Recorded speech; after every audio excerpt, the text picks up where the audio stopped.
Waduh, apalagi nih Kang Emil disenggol oleh anggota DPR RI. Katanya yang memberikan izin, persoalan pagar laut itu kan sedang rame. Nah, yang memberikan izin untuk di Bekasi itu bukan pemerintah pusat, tetapi pemerintah provinsi.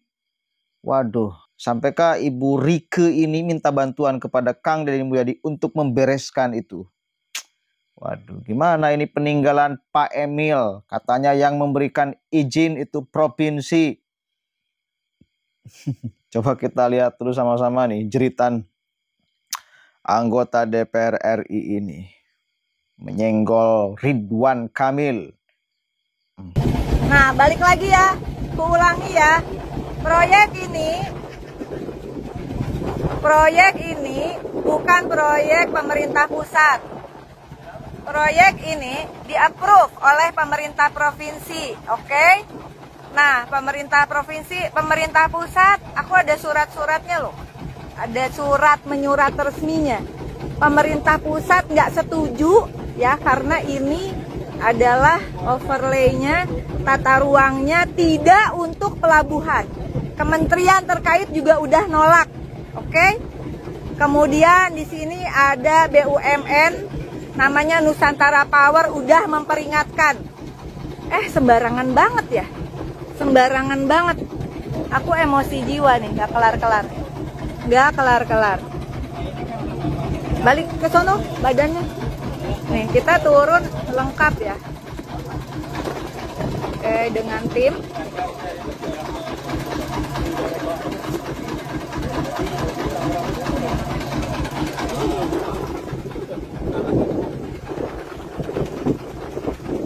Bismillah. Ini nggak benar. Ini nggak benar guys, karena Kabupaten Bekasi itu zona ekonomi internasional, dan kita juga ada aturan ZEE ya. Jadi soal batas laut, soal pesisir, luas daratan, panjang pantai, segala macam itu kaitannya dengan juga hubungan internasional. Jadi jangan rasa karena punya duit dan dekat dengan kekuasaan, lu bisa matok gitu aja. Nggak bisa dong. Ini negara cuy. Gara-gara ini justru terjadi abrasi. Orang dibabat hutan mangrove-nya. Mangrove tau nggak? Bakau. Bakau.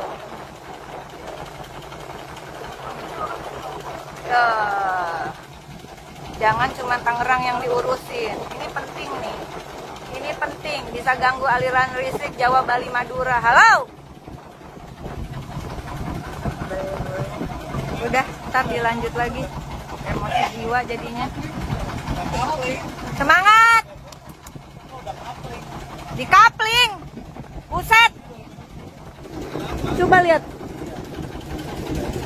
Lihat. Coba lihat tuh.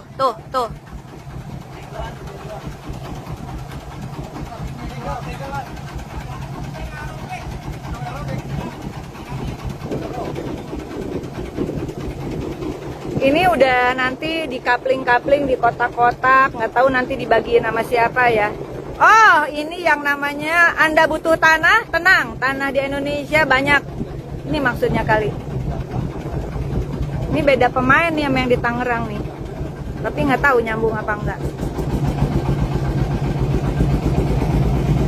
Nah, karena ini kemarin kerjasama antara si PT swasta dengan Pemprov, Dinas Kelautan dan Perikanan Jawa Barat, ada yang nanya kapan akan dicabut. Kita menunggu gubernur terpilih dilantik.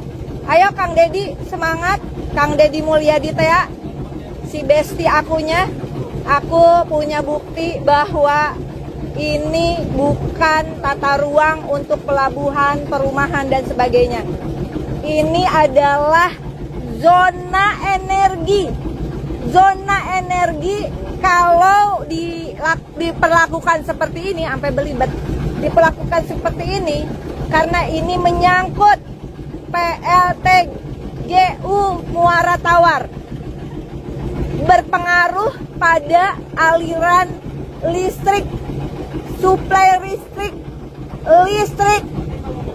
Bukan cuma listrik di rumah kepala dinas, bukan. Ini untuk perputaran turbin karena air laut itu menjaga soal pendinginan dan sebagainya. Bismillahirrahmanirrahim, emosi jiwa, tenang.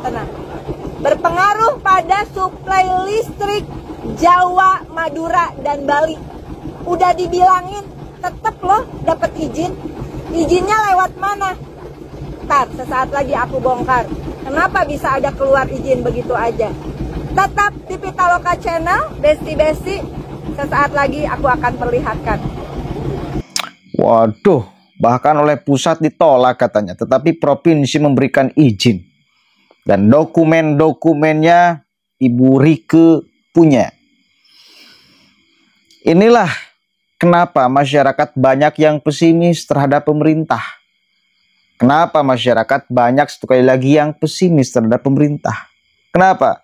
Karena banyak oknum di sana yang menghalalkan segala cara. Mungkin untuk memperkaya diri sendiri. Terus apalagi coba? Kalau kemungkinan itu tidak ada. Terus tujuannya apa? Memberikan izin apa itu segala macam terhadap sesuatu yang nantinya akan berakibat sangat fatal terhadap laut. Laut rusak, hutan mangrove-nya dirusak, berbahaya Pak. Abrasi. Wah, ngeri itu. Pemecah ombak. Pohon mangrove itu pemecah ombak. Supaya tidak terus laut itu menggerogoti pinggir pantai. Ujung-ujungnya apa? Kalau hutan mangrove itu dibabat habis, banjir Pak. Begitu. Jadi untuk ekosistem laut ini penting sekali. Kembali lagi, udahlah, nasi udah menjadi bubur. Ya. Ridwan Kamil sudah beres berkuasanya di Jawa Barat, tinggal ganti kepemimpinan yang baru. Yang kita lihat sepak terjangnya selama ini. Dan sekarang pun udah mulai kita melihat akan kehadiran beliau di Jawa Barat itu untuk menyelesaikan banyak problem. Dan kebijakan-kebijakannya pasti akan berpihak kepada rakyat. Udah jelas kelihatan. Nah, mudah-mudahan bukan hanya narasi Kang Deddy, tetapi dipraktekkan. Tapi kan kita udah lihat, dipanggil semuanya itu pegawai provinsi. Coba jabarkan semuanya. Nah, ini menambah ketebalan keyakinan kita kepada pemerintah provinsi khususnya bahwa mereka akan bekerja dengan sangat baik, mengurusi masyarakat Jawa Barat, mengurusi alam Jawa Barat, mengurusi hutan Jawa Barat, mengurusi laut Jawa Barat. Agar semuanya mendapatkan kemudian keberkahan. Alam mendapatkan keberkahan karena tidak dirusak. Bila kita baik kepada alam, maka alam akan baik kepada kita. Bila kita jahat kepada alam, maka alam akan lebih jahat kepada kita. Dan mereka bisa jahat kepada manusia. Dan manusia tidak bisa mencegah amukan alam. Kan itu ya. Mudah-mudahan jeritan Ibu Ibu siapa itu? Ibu Rike. Ya, Ibu Rike ya. Itu didengar oleh Kang Deddy Mulyadi. Dan kan kita tahu sama-sama juga sekarang salah satu fokus beliau itu urusan tambang ilegal dan juga urusan perlautan yang dirusak. Laut ada sertifikatnya, nanti akan diusut oleh Kang Deddy Mulyadi. Siapa yang ngasih sertifikat? Kok bisa-bisanya laut ada sertifikatnya? Bukankah laut tidak boleh disertifikatkan? Hanya tanah yang bisa disertifikatkan. Ini ada laut, orang yang punya sertifikat, tanahnya di laut. Kan kacau. Mudah-mudahan ada manfaatnya, dan ini mudah-mudahan jalan bagi kita semua sebagai orang Jawa Barat untuk memperbaiki banyak hal di sini. Assalamualaikum warahmatullahi wabarakatuh.